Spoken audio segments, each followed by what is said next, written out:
Tara Peterson with Crenshaw Peterson is here. Always good to see you. Good morning. Good morning. How are you?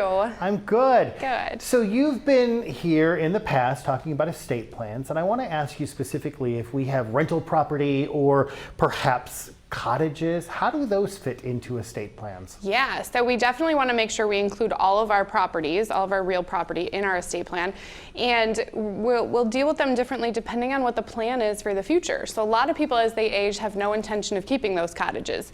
So we might do something a little different with those in that situation. Other families, though, are trying to keep that cottage in the family. They want to see that go down the generational line without losing it to increased taxes, which we call uncapping, or losing it to family feuding or whatever that situation might be. So we might set up like a family trust or a family LLC and put some rules in there for how it's going to work and who's going to inherit it. Maybe you just have one child that wants it, though, and in those situations, the other ones want their fair share of the money, right?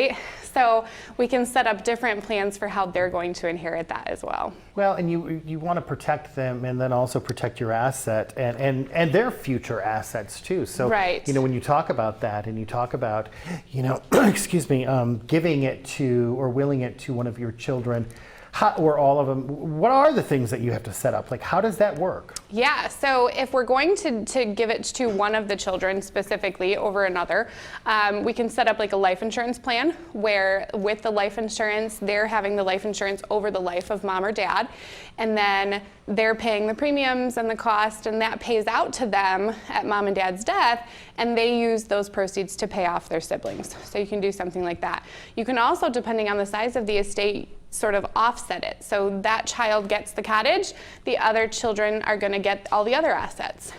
So it just depends on how that works and if that child has the money to purchase it outright on their own, or if we need to set up something a little bit more clever and creative.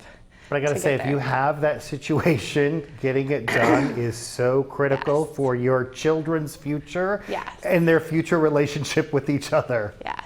Absolutely, absolutely. And rentals, they come with all kinds of insurance and liability issues that we want to take into account as well. So people should start at what age? What age should they look at estate planning? Adulthood. So that estate planning will change over time. So at 18, it might just be power of attorneys. And then maybe you start with guardianship will and work your way on up as you accumulate assets, but everybody needs one.